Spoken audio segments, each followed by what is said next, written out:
Pronto, esse é o material que a gente tem para trabalhar na aula de hoje. Como vocês podem ver, ele está fazendo exatamente uma referência a essas fontes de energia e ele traz aí, de certa forma, né, uma conceituação geral sobre essas fontes de energia. Como eu dizia, ela se apresenta basicamente como uma continuação do que nós estudamos nos materiais anteriores, quando falamos sobre a atividade industrial, mas ela também pode ser, de certa forma, um complemento, né? Já que a relação dela é muito direta com o material que nós vimos anteriormente. Tá? Então eu separei 3 pontos para a gente discutir aqui em relação a essas fontes de energia. Nós iremos fazer uma fala sobre a organização, né, dessa matriz energética a nível global. Depois nós vamos conhecer alguns conceitos que são referentes a essas fontes de energia e nós teremos também uma classificação sobre ela. Esse material que nós temos, ele é um material que deverá ser utilizado para toda a nossa aula de hoje.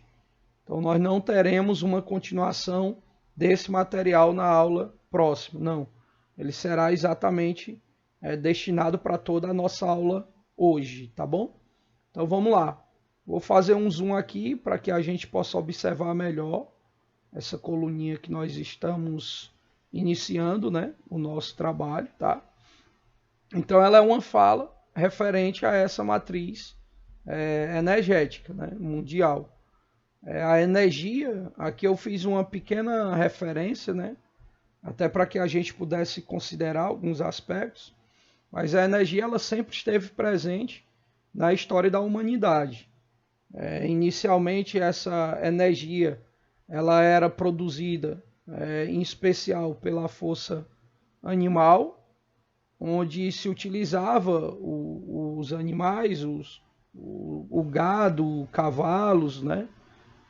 Exatamente para ajudar na preparação da terra, que seria utilizada posteriormente para o plantio, e também era utilizado como meio de transporte.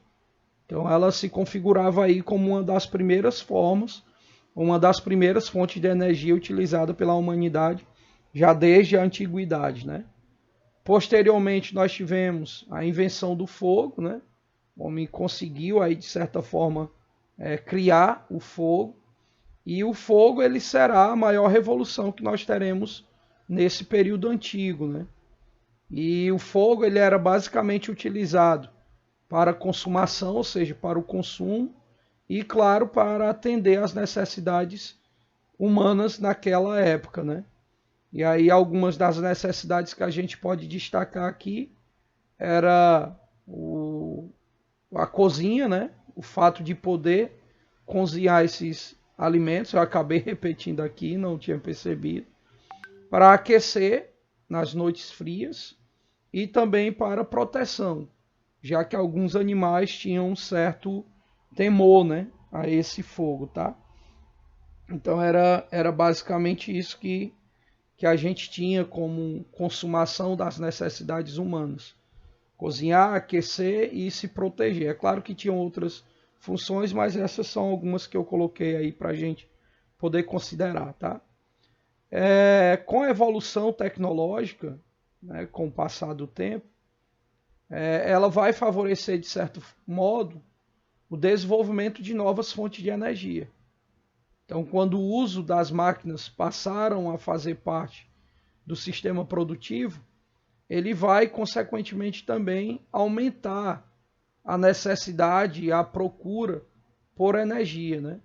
E aí nós vamos ter lá na primeira revolução industrial o uso do carvão mineral, onde a gente passa a introduzir a máquina dentro do sistema de produção, e essa máquina funcionava a partir do vapor produzido com a queima desse carvão, como nós já conversamos anteriormente. Depois, na segunda revolução, nós teremos o uso do petróleo e também dos seus derivados. Então aqui são alguns exemplos de fontes de energia que vão surgir, digamos assim, paralelamente com o surgimento das máquinas, né, que seriam utilizadas dentro da atividade produtiva daquele período. Posteriormente, outras fontes de energia também vão surgir e vão ser classificadas como fontes alternativas, né? Ou seja, outras alternativas além do carvão e do petróleo, como por exemplo a energia nuclear, a energia hidráulica, a energia eólica e também a energia solar e várias outras fontes também, que nós iremos estudar futuramente. E aí essas fontes que vão surgindo como alternativa, elas vão passar também a serem utilizadas para atender a crescente expansão da atividade industrial, dos meios de transporte e também para o uso doméstico, tá? Aqui, ó, eu trouxe duas imagens que vão reforçar essa fala que eu acabei de destacar.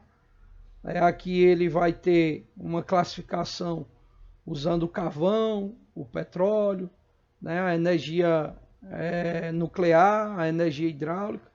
E aí o que a gente precisa perceber, eu vou dar um zoom aqui rápido, só para a gente destacar e facilitar a leitura de vocês posteriormente, é o crescimento dessas fontes. Ó. Aqui o período em que ela passa a ser utilizada e como que ao longo do ano ou do passar dos tempos,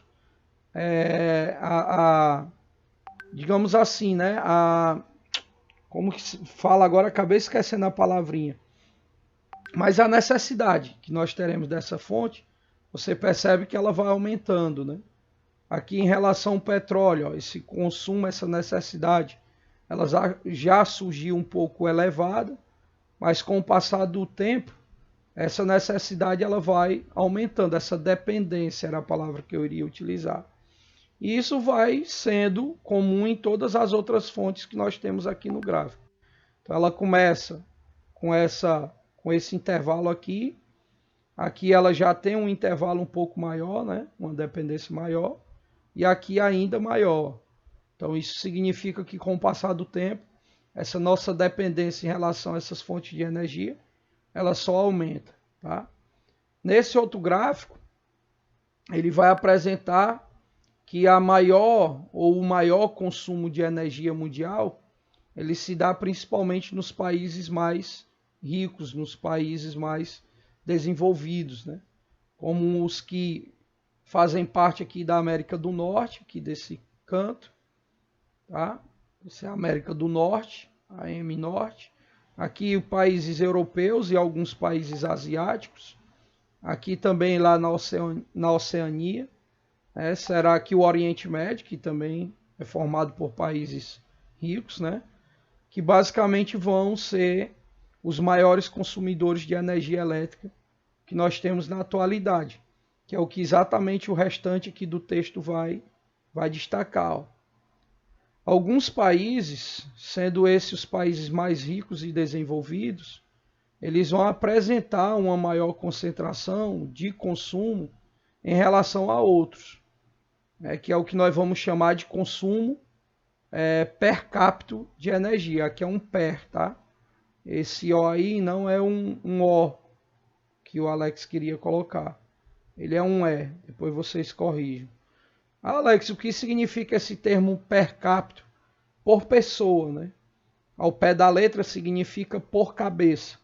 Então é a gente levar em consideração a quantidade individual desse consumo de energia nessas regiões mais ricas, ok? Nesses países ricos, esse consumo ele é mais elevado e ele vai estar associado diretamente ao nível de industrialização que esses países apresentam. A quantidade de indústrias ela é bem maior do que nos países pobres, tá? A concentração de aparelhos domésticos, eletrônicos e também eletrodomésticos, e ainda sem falar também nas condições socioeconômicas dessa população que também tem uma qualidade, tem um padrão de vida mais elevado do que nos países pobres. Calcula-se, né, que cerca de 50% do consumo energético no mundo ele é feito por apenas 34 países, que são exatamente esses países mais ricos e também industrializados. Então você percebe, né, o quanto que o consumo de energia ele é mal distribuído como o texto diz, 34% dos países, sendo eles ricos e industrializados, são os que consomem praticamente 50% da energia no mundo, né? Os outros 50% fica dividido entre os mais de 200 outros países que existem. Então é uma diferença bem gritante, tá? Dando continuação aqui, a gente tem uma fala que vai fazer referência a alguns conceitos que a gente precisa lembrar quando estudamos sobre essas fontes de energia, que é a diferença entre matriz energética e matriz elétrica. Alex, como assim? São dois termos que nós temos dentro desses conceitos, mas que não representam a mesma coisa. Então, quando eu falo de matriz energética, eu estou considerando algumas características que são diferentes quando eu utilizo o termo matriz elétrica, tá bom? Então, entenda, não são as mesmas coisas. Matriz energética tem um conceito, tem uma característica, e matriz elétrica tem outra. Então, o que seria essa matriz energética? Ela representa o conjunto de fontes de energia disponíveis para movimentar, por exemplo, carros, preparar comida, no caso do fogão, né? E também gerar eletricidade.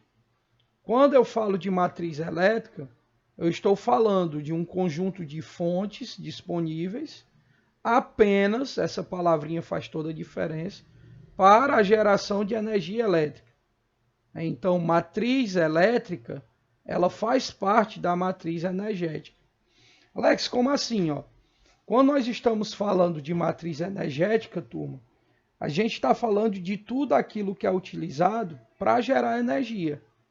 Quando a gente fala de matriz elétrica, a gente está especificando um tipo de energia da matriz energética. Entendeu? É como se a matriz, é como não. A matriz elétrica, ela faz parte da matriz energética. Tá? Então, nós temos um conjunto, né, de elementos que compõem a matriz energética e um desses elementos é a própria matriz elétrica. E essa matriz elétrica terá seus elementos que são utilizados para gerar esse tipo específico de energia. Por isso que eu trouxe as imagens aqui para a gente fazer essa comparação. Isso aqui a gente está falando de mundo, nessas duas primeiras imagens aqui, tá? E aqui também existe uma divisão, ó. Deixa eu colocar bem aqui, para que a gente não misture, tá? Então aqui é um gráfico e abaixo são outros gráficos. Então a gente está falando aqui, ó, de mundo, ok? Então nós vamos ver aqui qual é a matriz energética mundial e qual a matriz elétrica mundial. Então, se a gente for destacar a matriz energética mundial, a gente tem três que se destacam aqui, né? Então, a principal matriz energética do mundo é o petróleo. Tá? Ele é o mais utilizado para gerar energia no mundo. Segundo lugar, fica por conta do carvão. Isso, carvão mineral, tá bom? Não é aquele carvão que vocês utilizam para fazer churrasco em casa. E a terceira matriz energética mais utilizada no mundo é o gás. Esse daqui é aquele que a gente usa em casa mesmo, é o gás natural. Tá? Então, quando nós estivermos falando de matriz energética, são essas as três matrizes energéticas mais utilizadas no mundo. O petróleo ainda em primeiro lugar, por isso que gera tanta confusão quando a gente fala sobre o petróleo. O carvão vem em segundo lugar e o gás natural vem em terceiro lugar. Quando a gente vai fazer essa mesma caracterização, mas levando em consideração apenas a eletricidade, vocês vão ver que vai ocorrer uma mudança. Agora, em primeiro lugar, se falando de matriz elétrica mundial, nós vamos ter o carvão como a fonte mais utilizada para gerar energia elétrica, no caso, tá? Em segundo lugar, vai vir a hidráulica, que são as represamento de rios, tá? Essa aqui, ó, é a segunda, aqui em azul. Essa aqui é a primeira, que é o carvão, um azul mais escuro. E em terceiro lugar a gente tem o gás natural.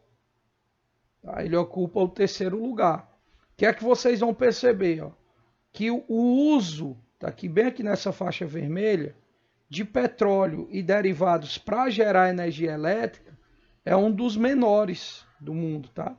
Então, quando a gente fala de matriz energética e o petróleo fica em primeiro lugar, quando a gente fala em matriz elétrica, ele vai ficar lá para o sétimo, oitavo lugar. Então, nós não utilizamos em grande escala o petróleo para gerar energia. Se utiliza mais o carvão, em segundo lugar as hidrelétricas, né, do represamento de rio, e em terceiro lugar o gás natural. Agora, se a gente estiver falando de matriz energética, será o petróleo em primeiro, o carvão em segundo e o gás em terceiro. Aí a hidráulica já não entra em energia. Em relação ao Brasil, ó, as coisas mudam também, tá? Em alguns cenários, né? A gente vai ter aqui o petróleo como primeiro lugar, ok? Aqui já é de Brasil, tá? Esse segundo gráfico aqui. Então, vem o petróleo em primeiro lugar. Em segundo lugar, vem o que a gente chama de biomassa, né, que são os derivados da cana-de-açúcar. Pronto, é esse aqui, ó. Ele ocupa o terceiro. E em quarto lugar, a gente tem, em terceiro lugar, perdão, a gente tem a energia hidráulica, que é a de represamento de rios. Então fica nesse sentido, né? A gente tem primeiro o petróleo, em segundo a biomassa e em terceiro a hidráulica. Já quando a gente vem para matriz elétrica, aí já muda tudo também, ó. Primeiro lugar será a hidráulica. Isso significa que essa energia que nós utilizamos em casa, ela é gerada, na sua grande maioria, em hidrelétricas, né, no represamento de rios. Aí, em segundo lugar, a gente vai ter a biomassa, não, são os derivados de petróleo, né? Estou conseguindo ler aqui direito não e estou com medo de errar para vocês. Porque o gráfico aqui ficou um pouco embaçado, né? Mas se não me engano, é o do gás natural como fonte de eletricidade. E a gente tem aqui também a eólica, que vai merecer destaque, né? Então, a gente tem a eólica e vamos colocar a biomassa, né, como os mais utilizados para gerar eletricidade dentro do nosso país.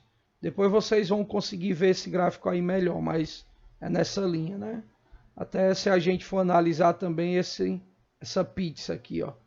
Eólica, biomassa, derivados de petróleo também merecem destaque aqui. Acho que o gás é o menor, que é esse amarelinho aqui. Estava confundindo, né? Esses são os que a gente mais utiliza. E aí vem um outro gráfico aqui embaixo, que a gente também precisa analisar, ó. Aqui ele está falando sobre as fontes renováveis e não renováveis, que a gente vai falar logo em seguida. Então percebam que o Brasil ele é sempre uma referência, quando comparado com outros países do mundo, ó. Quando a gente fala de matriz energética, lembre-se que tudo que estiver aqui à esquerda é sobre matriz energética. E tudo que estiver aqui à direita é sobre matriz elétrica. Então, no Brasil, as fontes de matriz energética, quase metade são renováveis. Ou seja, são fontes que poluem menos o meio ambiente. E 55% são não renováveis. Ou seja, em termos de matriz energética, nós ainda utilizamos grande parte, mais da metade, de fontes não renováveis. Mas quando a gente compara com o mundo, ó, veja a diferença, né? O mundo utiliza mais de 80% de sua matriz energética é poluente.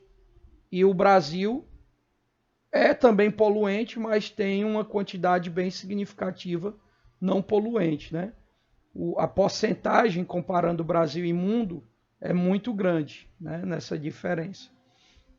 E quando a gente vem para a matriz elétrica, aí tem outro ponto bem positivo para o Brasil. Ó. Mais de 80% das fontes que nós utilizamos para gerar energia elétrica são renováveis, ou seja, são menos poluentes. Enquanto no mundo, a maior parte, mais de 70%, é poluente, né? Então você percebe que o Brasil ele tem esse destaque no uso de fontes de energia que não agridem, né, significativamente o meio ambiente, tá? E para a gente finalizar, teremos uma classificação sobre essas fontes de energia. Vamos lá, é bem fácil da gente perceber. Ó. As fontes de energia elas são classificadas de diferentes formas. Nós temos as fontes primárias, que são aquelas fontes utilizadas da mesma forma em que nós encontramos ela na natureza. Ou seja, a fonte primária é aquela que consegue gerar energia sem passar por nenhum tipo de transformação, sem passar por nenhum tipo de processamento, né? Um exemplo de fonte primária, a gente tem a lenha, né? Esse carvão vegetal que nós utilizamos para cozinhar, em alguns casos. Ela é uma fonte primária, porque ela vai gerar energia sem precisar passar por nenhum tipo de transformação. Já as fontes secundárias, que são as que predominam, são aquelas que precisam passar por um processo de transformação ou um tratamento para gerar energia. Ou seja, como retirada da natureza, ela não serve para essa geração, como por exemplo o petróleo. O petróleo em si ele não é utilizado para gerar energia.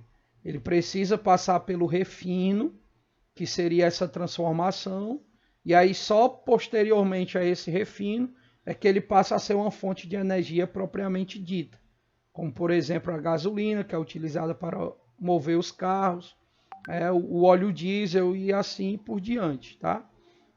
Então essa é a diferença entre uma fonte primária, que gera energia sem precisar de nenhuma modificação, e as secundárias são aquelas que só geram energia depois que passam por essa transformação.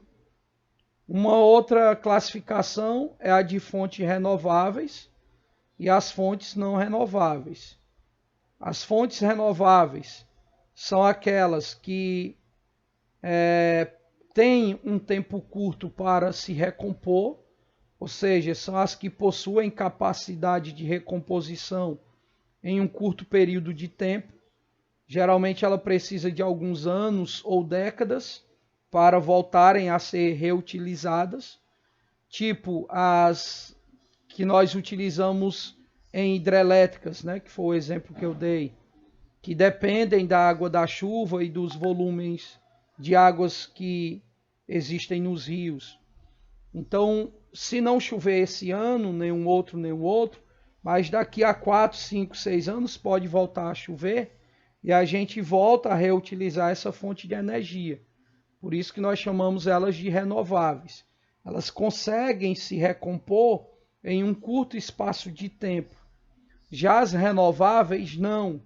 Essas fontes renováveis, elas precisam de um tempo de recomposição muito longo, né? Então elas se recompõem lentamente e com bastante demora. Então ela leva alguns séculos e milênios para se recompor, que é o que acontece com os combustíveis fósseis, que seria o exemplo aí do petróleo. O petróleo que nós utilizamos hoje, ele precisou de milhares de anos para se formar.